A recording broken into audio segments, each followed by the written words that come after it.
আদাব, নমস্কার। কেমন আছেন সবাই? অমনি ক্রাইমের নতুন আরেকটা এপিসোডে আপনাদের সবাইকে স্বাগতম।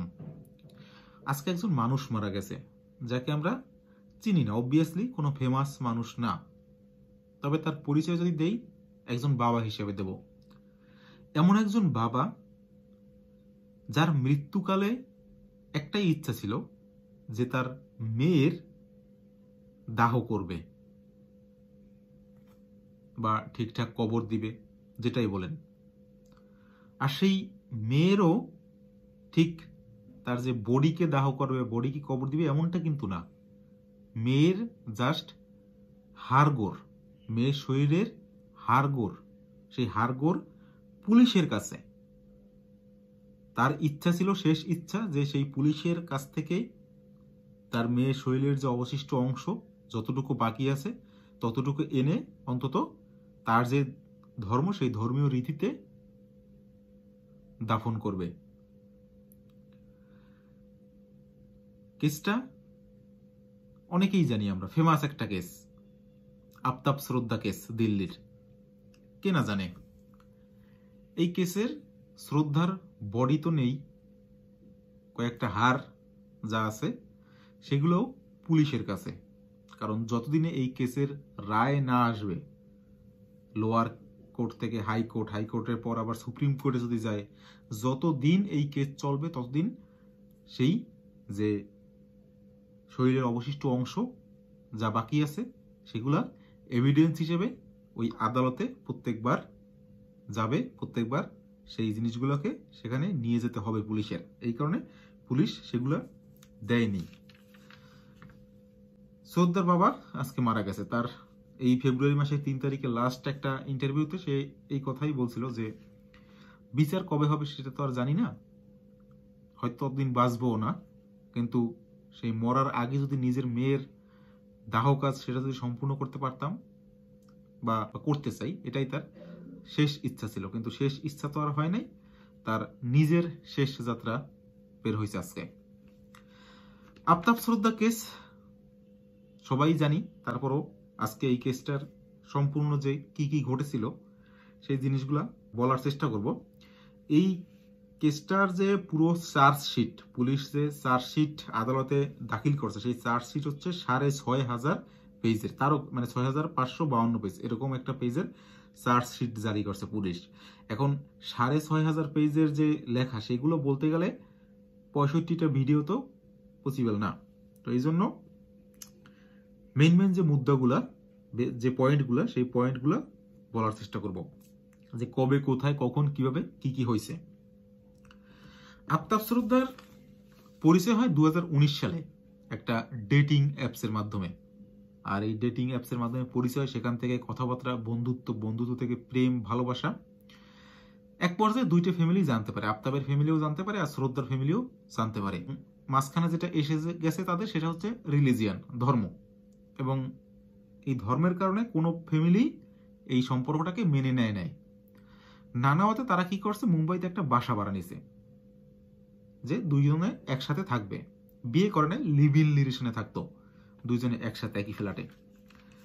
এখন থাকা যখন শুরু করছে, প্রথম তো সবকিছু ভালোই চলে, নতুন নতুন, কিন্তু দুইজন মানুষ যখন একসাথে থাকে তখন তো আসল যে চেহারা সেটা বের হয়ে আসে। তো আফতাব শ্রদ্ধা যখন একসাথে থাকা শুরু করছে, তখন কয়েকদিন পর আস্তে আস্তে ঝগড়া লাগা শুরু হয়েছে।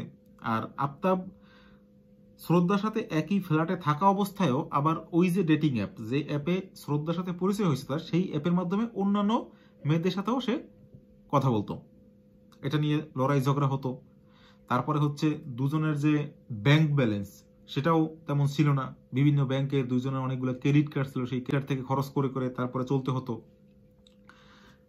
এই নিয়ে প্রায় লড়াই ঝগড়া চলতো, আবার মিটমাট হয়ে যেত, দুজনে আবার ভালোবাসার সম্পর্কে আসতো, আবার মারামারি, লড়াই ঝগড়া চলতেই থাকতো, এই জিনিসটা চলতে থাকতো। এরই মধ্যে আফতাব আবার গ্রাজুয়েশনও কমপ্লিট করছে। আফতাব দিল্লির যে তাজ প্যালেস হোটেল আছে, এই তাজ প্যালেস হোটেলে 3 বছর পর্যন্ত আবার ইন্টার্নও করছে, হোটেল ম্যানেজমেন্ট নিয়ে পড়াশোনা করতো। তো সেখানে বুসার ছিল, যারা মাংস কাটে। তো এরকমই চলতে চলতে 21 সালে, যে 22 সালে আর কি, দুইজনে ঝগড়া করতে করতে একটা পর্যায়ে আসছে যে সম্পর্কটা অনেক খারাপ হয়ে গেছে, আর সম্পর্কটা দেখা যাক, একটা নতুন চান্স দিয়ে দেখা যাক সম্পর্কটা ঠিক হয় কিনা। চলো দুজনে কোথাও ঘুরে আসি একসাথে, একটা রোড ট্রিপে যাই, ব্যাকপ্যাকিং ট্রিপে যাওয়ার পরে সেখান থেকে যদি সম্পর্ক ঠিক হয় তো তাহলে আবার আমরা একসাথে থাকবো, আর যদি ঠিক না হয় তাহলে তো আলাদা হয়ে যাব। তো এর ফলে দুজনে সেই যে ব্যাকপ্যাকিং ট্রিপ, সেই ব্যাকপ্যাকিং ট্রিপে বের হয়েছে। প্রথমে মুম্বাই থেকে পাঞ্জাব, পাঞ্জাব থেকে উত্তরাখণ্ড, উত্তরাখণ্ড থেকে হিমাচল। এরপরে 2022 সালের 29শে মে তাদের যে সেই জার্নি কন্টিনিউ করতে করতে হরিদ্বার, তারপর দেরাদুন, চণ্ডীগড়, পারাবাদ ভ্যালি মানে হিমাচলে পৌঁছায়। হিমাচলে পৌঁছানো বদ্রি, এই বদ্রিও সেখানে ঘুরতে গেছে, এবং এই ঘুরতে গেছে দেখেই তাদের তিনজনের পরিচয় হয়েছে। সেখানে তিনজনে কথাবার্তা বলছে, বন্ধুত্ব হয়েছে, তিনজনের মাঝেই বন্ধুত্ব হয়েছে। এই যে বদ্রি বাড়ি হয়েছে দিল্লির ছত্তরপুর পাহাড়ি এলাকায়। তো কয়েকদিন একসাথে থাকছে, ওইখানে ঘোরাফেরা করছে। ঘোরাফেরা করার পরে বদ্রির চলে যাওয়ার সময় আসছে। তো বদ্রি বলছে, যদি কখনো দিল্লি আসো তাহলে আমার বাড়িতে অবশ্যই আসবা। এরপরে বদ্রি দিল্লি চলে আসছে। বদ্রি দিল্লি চলে আসার পরে এই যে শ্রদ্ধার আফতাব তারা আরো কয়েকদিন ঘুরছে সেখানে। ঘোরার পরে 5ই মে 2022 সালেরই 5ই মে দিল্লিতে আসে। দিল্লিতে আসার পরে ওই যে বদ্রি বলে গেছিল যে দিল্লি আসলে দেখা করবা, তো বদ্রিকে ফোন করছে। বদ্রিকে ফোন করার পরে বদ্রির বাড়িতে গেছে। বদ্রির বাড়িতে সেই যে ছত্তরপুর পাহাড়ি এলাকায় সেখানে গিয়ে থাকা শুরু করছে। 3-4 দিন থাকছে। থাকার পরে আবার নিজেদের মধ্যে ঝগড়া শুরু হয়েছে আফতাব আর শ্রদ্ধার মধ্যে।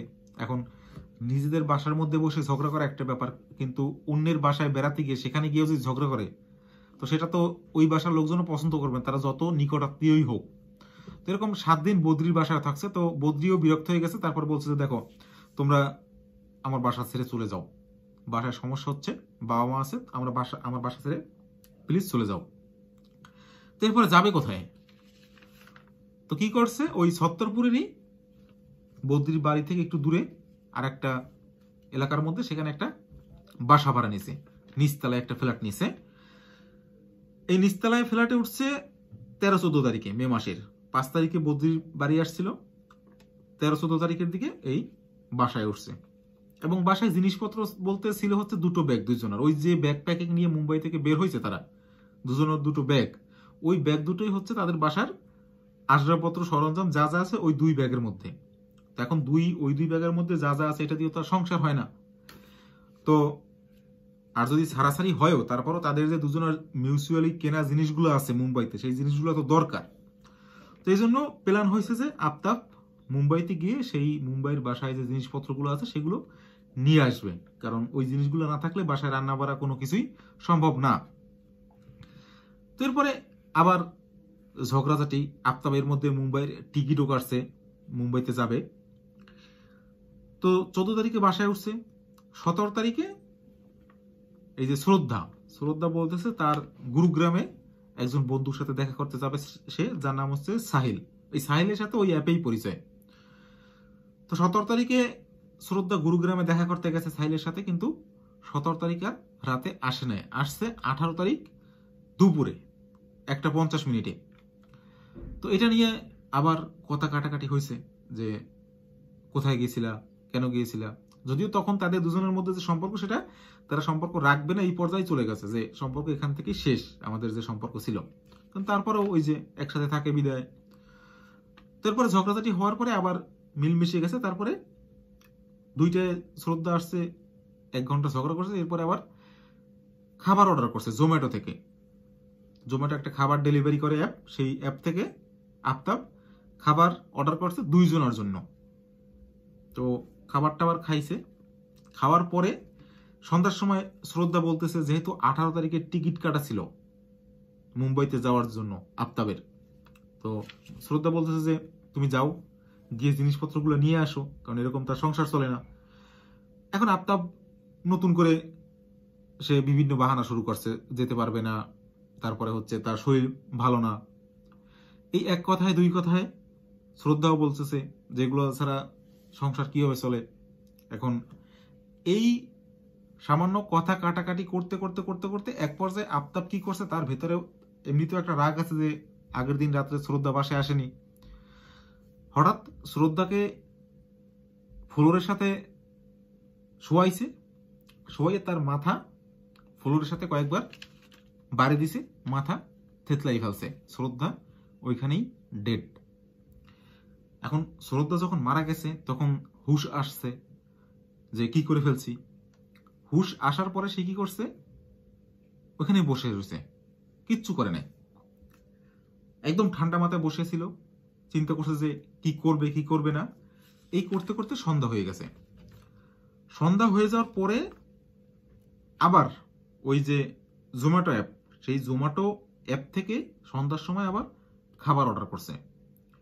এবং এইবার যে খাবার অর্ডার করছে তা শুধুমাত্র একজনের জন্য, অর্থাৎ শ্রদ্ধা ততক্ষণে এই পৃথিবীতে নাই, পৃথিবী থেকে চলে গেছে। তার জন্যই আফতাব শুধু নিজের জন্য খাবার অর্ডার করছে, চিকেন রোল। চিকেন রোল খাবার অর্ডার করছে, তারপরে খাইছে। খাওয়ার পরে লাশ কি করবে, প্রথমে বাথরুমে নিছে লাশ। প্রথমে প্ল্যান ছিল লাশকে টুকরো টুকরো করে কাটবে, কাটার পরে পলিথিনের মধ্যে ভরে তারপরে কোনো একটা লেকের মধ্যে বা জঙ্গলে গিয়ে ফেলে আসবে। এটা ছিল তার ফার্স্ট প্ল্যান। তো এই জন্য কি করছে, বাইরে গেছে। বাইরে গিয়ে কি করছে, প্রথমে 2টা ব্লেড কিনছে। ব্লেড বলতে হ্যাসকো ব্লেড, যেটা 3টে হ্যাসকো ব্লেড কিনছে, আর পলিথিন কিনছে, বড় বড় পলিথিন কিনছে, আর একটা চাকু কিনছে। এই জিনিসগুলো নিয়ে আসছে। এসে শ্রদ্ধার লাশ তো আগেই বাথরুমে ছিল। এরপরে প্রথমে শ্রদ্ধার যে হাত, 2 হাত কাটছে, 2 হাত এখান থেকে আলাদা করছে শরীর থেকে। এবং করার পরে বুঝছে যে এই যে জিনিসগুলো কিনে আনছে এগুলো দিয়ে পুরো বডি কাটা সম্ভব না। তো এরপরে কি করছে, আপাতত এই হাত দুটোকেই সে পলিথিনের মধ্যে ঢুকাইছে, ঢুকাইয়া ওইখানেই রাখছে। ওইখানেই রেখে ওই বাথরুমে একটা মানুষের মৃত কাটা লাশ রেখে সে ঘুমাই গেছে, শান্তিতে ঘুমাই গেছে। এরপরে পরের দিন উঠছে, পরের দিন উঠে আবার বাজারে গেছে, ওইখানকার লোকাল মার্কেটে গেছে। যেহেতু আগের দিন রাত্রে যা যা কিনে আনছে সেগুলো দিয়ে কাটা সম্ভব না, তো সেখানে গিয়ে আবার কি করছে, এটা হচ্ছে 19শে মে, পলিথিন কিনছে আবার। তারপরে চাপাতি কিনছে এইবারে, ঠিক আছে, বড় একটা চাকু কিনছে, চাপাতিও কিনছে। তো এই জিনিসগুলো নিয়ে পিঠে ব্যাগ, যে ব্যাকপ্যাক, ছোট পিঠে ব্যাগ নেওয়ার যে আমরা ইউজ করি সেই রকম ব্যাগ নিয়ে গেছে, ওইগুলোর মধ্যে করে নিয়ে আসতেছিল। কোনো ক্রমে ওই যে চাকু যেটা নতুন কিনছে ওইটা ব্যাগের পাশ থেকে ব্যাগ কেটে বেরিয়ে গেছে, হয়তো মাথার যে ধারালো পয়েন্টটা থাকে সেটা বেরিয়ে গেছে, সেটা আবার আফতাবের হাতে লাগছে। হাতে লাগার পরে এখান থেকে কেটে গেছে। তো কেটে যাওয়ার পরে সে আবার ডাক্তারের কাছে গেছে, ডাক্তারের কাছে গিয়ে কয়েকটা সেলাই লাগছে, সেখানে সেলাই টেলাই দিয়ে চিকিৎসা করে বাসায় আসছে। বাসায় আসার পরে দেখছে যে একে তো দিল্লির গরম, চিন্তা করছে এই গরমের মধ্যে বাসায় তো ফ্রিজও নাই, আর ওদিকে যে গতকালকে লাশ কাটছে বাথরুমে সেটা থেকেও গন্ধ আসতে শুরু করে দিছে। মানে খারাপ গন্ধ না হলেও একটা, পচা গন্ধ না হলেও একটা গন্ধ তো আসে। তখন চিন্তা করছে একবারে তো এত কিছু ফেলা সম্ভব না। এরপরে কি করছে, আবার বাইরে গেছে।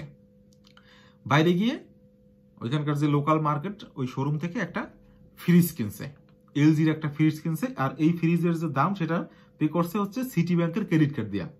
তো এরপরে 19শে মে সন্ধ্যার সময় ওই যে ফ্রিজ কোম্পানি তার একটা ছেলেকে দিয়ে ফ্রিজ বাসায় পাঠাই দিছে। তো সন্ধ্যার সময় ফ্রিজ চালু হয়েছে। ফ্রিজটা হচ্ছে 25,000 টাকা দিয়ে কিনছিল। তো এরপরে যে আফতাব তার নিজের কাজ সেটা শুরু করছে, শ্রদ্ধার বডি কাটা। এখন প্রথমে তো হাত কাটছিল, তারপরে 2 কোমরের নিচের যে থাই, সেই 2 থাই কাটছে। থাই কাটার পরে কি বলবো, মানে মানুষের শরীর কিভাবে কাটে, 2 হাঁটু কাটছে। এরপরে বডি থেকে মাথা আলাদা করছে, মাথা আলাদা করছে। করার পরে এই জিনিসগুলা যেগুলো যেগুলো পলিথিনে ঢুকে সেই জিনিসগুলো পলিথিনে ঢুকাইছে। আর আবার বাকি যে জিনিসগুলো আছে এইগুলা ওই বাথরুমেই পড়েছিল, মানে বডি, তারপরে যেগুলো পলিথিনে ঢুকে নেয় বড় বড় থাই, এইসব বাথরুমের মধ্যেই পড়েছিল। এখন এই জিনিসগুলো কাটতে কাটতে আফতাবের আবার হঠাৎ একটা জিনিস মাথায় আসছে যে এই যে বডি কাটার পরে যে টুকরো টুকরো মাংস রক্ত বের হয়েছে এগুলোতে যদি আবার বাথরুমের যে পাইপ, সেই পাইপ যদি আটকাই যায় তাহলে আবার সমস্যা। পাইপ ঠিক করার জন্য মানুষ ডাকতে হবে, তখন আবার দেখে ফেলবে তারা। আর যদি আটকাই যায় তাহলে তার নিজেরও, অবভিয়াসলি আটকাই গেলে তো সে বেঁচে যাবে। তো এই জন্য কি করছে, কাটা স্থগিত রাখা ওই দিন রাত্রে আবার ঘুমাই গেছে, 19 মে রাত্রেও সে ঘুমাইছে। ঘুমানোর পরে 20 মে সে আবার বাজারে গেছে। বাজারে গিয়ে কি করছে, ফিনাইলের বোতল কিনছে, হারপিকের বোতল কিনছে 500 ml এর 2টা, তারপরে ব্লিচিং এর বোতল 500 ml এর, এরপরে হচ্ছে চপিং বোর্ড কিনছে একটা, এরপর হচ্ছে গ্লাস ক্লিনার কিনছে বাথরুমের গ্লাস পরিষ্কার করার জন্য, টাইলস পরিষ্কার করার জন্য, আবার গোদরেজের 2টা হ্যান্ড ওয়াশও কিনছে। এই জিনিসগুলো যে বিল সেটা পে করছে সিটি ব্যাংকের ক্রেডিট কার্ড দিয়ে এগুলোও। তো এরপরে কি করছে, একটা ব্যাগ কিনছে 20 মে সকালে, একটা ব্যাগ কিনছে আবার, যে যদি সবগুলো একসাথে ফেলতে হয় একটা লাগেজ দরকার বড়, তো একটা বড় একটা লাল রঙের লাগেজ কিনছে যেটার দাম হচ্ছে 2000 টাকা। এই 2000 টাকা সে পে করছে গুগল পে থেকে। চিন্তা করছিল লাশ এই কাটা অবস্থায় লাগেজের মধ্যে ভরে কোথাও ফেলে আসবে, কিন্তু পরবর্তীতে আবার সেই আইডিয়া সে ড্রপ করছে। আর এই কারণে ওই যে লাগেজটা সেটা ঘরের ভেতরেই ছিল। পুলিশ আবার যখন এই কেস ইনভেস্টিগেশন করছে, ধরা পড়ছে, তখন ওই লাগেজও ঘর থেকে উদ্ধার করছে। আর ও যে বয়ান দিচ্ছে সেই বয়ানের সাথেও মিল আছে, একদম নিউ লাগেজ, গুগল পে থেকে, গুগল পে করছে সেহেতু সেখানকার যে ট্রানজেকশনের ডকুমেন্ট সেটাও আছে। তো এরপরে কি করছে, 20 তারিখে তো 19 তারিখ রাত্রে অর্ধেক করছিল, 20 তারিখে বাদ বাকি কাটাকোটা যা যা করার করছে। এরপরে পেটের ভেতরের যে নাড়িভুড়ি থাকে এই জিনিসটাকে কি করছে, সে এইভাবেই যেভাবে আজ থাকে ওইভাবেই বাসার সামনে যে ডাস্টবিন ময়লার ঝুড়ি, সেই ময়লার ঝুড়িতে পলিথিন বেঁধে ফেলে রাখছে। কারণ যারা ময়লা নিতে তারা তো আর এগুলো যাচাই করে না যেটা মানুষের না খাসির না গরুর, তারা তো নিয়ে গেছে সেভাবেই, কেউ কিচ্ছু বুঝতে পারে না, অ্যাজ ইট ইজ যেভাবে হয় সেভাবেই রেখে আসছে সে। তো এরপরে কি করছে, একটু একটু যখন ফেলা মানে ময়লার ঝুড়িতে ফেলাইছে তখন একটু সাহস বাড়ছে যে কেউ দেখে নেয়। তারপরে কি করছে, ওই যে লাশের টুকরো যেগুলো ফ্রিজে ভরেছিল সেগুলো বের করে, মানে হাত পা বের করে তার মাথা থেকে আঙ্গুল কাটছে। কারণ আঙ্গুলি হচ্ছে একটা জিনিস যেটা থেকে যদি লাশ গলে পচেও যায় তাহলে বুঝতে পারবে যে এটা মানুষের। তো আঙ্গুল কাটছে, আঙ্গুল কাটার পরে কি করছে, ওই যে একটা জিনিস কিনে আনছে আবার, যেটা হচ্ছে পোড়ায়। আমরা দেখি না অনেক সময় গরু, তারপরে শুকর, খাসি, এগুলা বিশেষ করে গরুর পায়া পোড়ায় যে ভিডিওতে দেখা যায় মাঝে মাঝে, ওইরকম একটা জিনিস কিনে আনছে যেটা দিয়ে হচ্ছে আঙ্গুলগুলো প্রথমে ঝলসাইছে, সবগুলো আঙ্গুল ঝলসাই এমন আকার দিছে যে ওইগুলো যে মানুষের আঙ্গুল সেগুলো বোঝার আর কোনো ওয়ে নাই। তো এরপরে কি করছে, এই আঙ্গুলগুলো জঙ্গলে এদিকে সেদিকে বিভিন্ন জায়গায় সে ফেলাইছে, রেল লাইনের পাশে, জঙ্গলে, দিল্লির ওইখানে পাশে যে জঙ্গল সেই জঙ্গলে ফেলাইছে, কোনোটা লেকে ফেলাইছে, কোনোটা ময়লার কোনো ভাগা তার মধ্যে নিয়ে ফেলাইছে। কয়েকটা তো নিজের ঘরের পেছনে যে ডোবার মতো আছে ময়লা ভাগার, যেটা মানে ডোবার মধ্যে ময়লা ফেলাইতে ফেলাইতে যেরকম হয় সেখানেই ফেলে দিছে। তো এই 10টা আঙ্গুল ফেলাইছে সে, তারপরেও সে ধরা পড়ে নাই, কনফিডেন্স আরো বেড়ে গেছে। এরপরে কি করছে, হাত পা গুলো যে আছে পুরো মাংস, হাত পা যেগুলো, এগুলো পুরোপুরি সে ঝলসানো শুরু করছে, আর বডি টুকরো টুকরো করছে। বাদ বাকি যে মাথা, তারপরে হচ্ছে যা যা ঝলসাইতে বাকি আছে সেগুলো সে ফ্রিজের মধ্যে রাখছে, এবং প্রত্যেক দিন সে ফ্রিজ থেকে বের করে ঝলসাইতো মাংস, টুকরো টুকরো করে সেটা ঝলসাইতো। এরপরে বিভিন্ন জায়গায় গিয়ে কোথাও জঙ্গলের মধ্যে যদি বেশি পরিমাণ হতো তাহলে মাটির মধ্যে পুঁতে ফেলতো, এই হালকা একটু মাটি খুঁড়ে, না হলে এমনিতেই ফেলে আসতো। কারণ ঝলসানো মাংস তো কেউ চিনতেই পারবে না এটা যে আসলে মানুষের কিনা। তো এরকম করতে করতে কনফিডেন্স বেড়ে গেছে। 15 দিন, 1 মাস পার হয়ে গেছে, 2 মাস পার হয়ে গেছে। এই মে মাস আর জুন মাসে সে পুরোপুরি কোথাও একটু একটু একটু একটু করে ফেলতেছিল। এরপরও বডির বিভিন্ন অংশ যেমন মাথা, তারপরে একটা পা, থাই, এগুলা এখনো ওই ফ্রিজের মধ্যেই ছিল, যেগুলো ফেলে না এখনই। এর মধ্যে জুন মাসের 27 তারিখে গুরুগ্রামের একটা সিভেন্ট ইন্ডিয়া লিমিটেড কোম্পানিতে চাকরি হয়েছে তার 52,000 টাকা বেতনে। এখন এই রেগুলার সে চাকরিতে জয়েন করছে, চাকরি করতেছে। মনের মধ্যে ভয় ছিল যে পুলিশ আসবে, এখনো আসে না, লাশ বাসার মধ্যেই। এর মধ্যে আবার ডেটিং অ্যাপ থেকে বিভিন্ন মেয়ের সাথে সে চ্যাটিং করা শুরু করছে, ডেট করা শুরু করছে। তার মধ্যে একটা মেয়েকে সে ওই বাসায়ও নিয়ে আসছে, যে বাসার মধ্যে শ্রদ্ধার লাশ রাখা ফ্রিজের মধ্যে, সেই বাসায় সে আরেকটা মেয়ে নিয়ে আসছে। যখন ওই মেয়েটাকে নিয়ে আসছে তখন ফ্রিজ থেকে শ্রদ্ধার বডি বের করে রান্নাঘরে কিচেনের যে বক্স, সেই কিচেনের বক্সের মধ্যে রেখে দিছে, ড্রয়ারের মধ্যে। আবার যখন গেছে তখন আবার বের করে ফ্রিজের মধ্যে রাখছে। তো চাকরি করতেছে। এরকম করতে করতে June, July, August, September, November মাস এসে গেছে। এই 5 মাসেও তার বডি এখনো ফ্রিজে আছে, মানে সে আস্তে আস্তে রিল্যাক্স হয়ে গেছিল জিনিসটা নিয়ে। মাঝে মাঝে ওই শ্রদ্ধার যে বডি সেটা বের করে দেখতো। এখন আর অতটা তার ভয় ছিল না পুলিশ, সে বুঝতে যে পুলিশ আসবে না, ঠিক আছে। আর এর মধ্যে অদিতির ফোনে যারা যারা ফোন দিছে, অদিতির বান্ধবী, তাদের সাথে মেসেজে কথা বলছে যে বিভিন্ন সমস্যার মধ্যে আছে। আর এমন ভাব তাদের সাথে আস্তে আস্তে কাটাই গেছে যে তারাও আস্তে আস্তে মেসেজ করা বন্ধ করে দিছে। তো এরপরে কি হয়েছে, শ্রদ্ধার একটা আংটি ছিল, যে আংটিটা আফতাবি দিছিল, সেই আংটিটা বের করে আফতাবের কাছেই রাখা ছিল। এরপরে আর একটা মেয়েকে সে নিয়ে আসছে বাসায় ডেটিং এর জন্য, যার নাম হচ্ছে অদিতি। এই অদিতিকে বাসায় নিয়ে এসে শ্রদ্ধার লাশ বাসায় থাকা অবস্থায় সেই আংটি আবার সে অদিতিকে দিছে। তো এরপরে যখন মুম্বাইতে শ্রদ্ধার মিসিং কেস রিপোর্ট করা হয়েছে, তখন যখন আফতাবকে ডাকছে, তো শ্রদ্ধার যে ফোন, তখন সেই ফোনটাকে সে কি করছে, একটা বক্সের মধ্যে, কৌটার মধ্যে ভরে ট্রেনে মুম্বাই যাওয়ার সময় একটা যে লেক, মানে গভীর লেক, সেই লেকের মধ্যে ট্রেন থেকেই ফেলে দিছে। এরপরের কেস তো সবার জানা কথা। এগুলো হচ্ছে যখন তাকে জিজ্ঞাসাবাদ করা হয়েছে, তখন সে এই জিজ্ঞাসাবাদে বলছে। আরো অনেক কিছু আছে, যেমন শ্রদ্ধার ঠোঁটে একটা যে স্টেপ পড়তো, সেই স্টেপটাও সে ওই বের করে মাঝে মাঝে দেখতো বডিতে থাকা অবস্থায়। বডি থেকে খুলে ফেলছে, কিন্তু এই শ্রদ্ধার মাথা যখন ফ্রিজ থেকে বের করে দেখতো, তখন ওই জিনিসটাও দেখতো, তার পাশেই থাকতো। তো এই হচ্ছে আফতাব শ্রদ্ধা কেসের পুরো কাহিনী। বডি তো এরপরে পুলিশ বিভিন্ন জায়গা থেকে উদ্ধার করছে। কেস বডি উদ্ধার করার পরও এখন পর্যন্ত কেসের কোনো রায় হয় না। হাইকোর্ট রায় দিয়েছিল যে এই কেসটাকে ফাস্ট ট্র্যাক কোর্টে পরিচালনা করার জন্য, বিচার করার জন্য। ফাস্ট ট্র্যাক এখন পর্যন্ত চলতেইছে না, এখন পর্যন্ত শুরুই হয় না ফাস্ট ট্র্যাকের কেস। এই আগামী মাসে শুরু হওয়ার কথা ছিল, যেটা শ্রদ্ধার বাবা বলছে। তো এই হচ্ছে আফতাব শ্রদ্ধা কি কি হয়েছিল তখন, আর কিভাবে করছে এই জানোয়ার। একটা মানুষকে ভালোবাসো, প্রেম করো, সেই মানুষটাকেই তুমি মারতেছো, তার বডি কাটতেছো, তাও ঠান্ডা মাথায়। কাটার পরে তার বডি ফ্রিজে রেখে দিছো, সেই বাসায় আবার অন্য মেয়েকে নিয়ে আসছো ঠান্ডা মাথায় রেগুলার, সেই বাসায় তুমি 6 মাস পর্যন্ত ঘুমাইতেছো। এটা মানুষ তো পারে না, একমাত্র জানোয়াররাই পারে। আজকে শ্রদ্ধার বাবা তার যে সেই মেয়ের বডির টুকরো চাইছিল, সেগুলোকে একটু দাহ করতে। তার জীবনের শেষ ইচ্ছা ছিল। নিজের মেয়েকে সে কিভাবে দেখছে, ইন্টারভিউতে বলছে দেখছি। ওই আদালতে যখন বিভিন্ন সাক্ষ্য গ্রহণ হইতো, তখন পুলিশ একটা বক্সের মধ্যে করে নিয়ে আসতো, ওই বক্সটাকেই সে দেখছে দূর থেকে। ওই বক্সটাই ছিল তার মূলত বর্তমানে মেয়ে।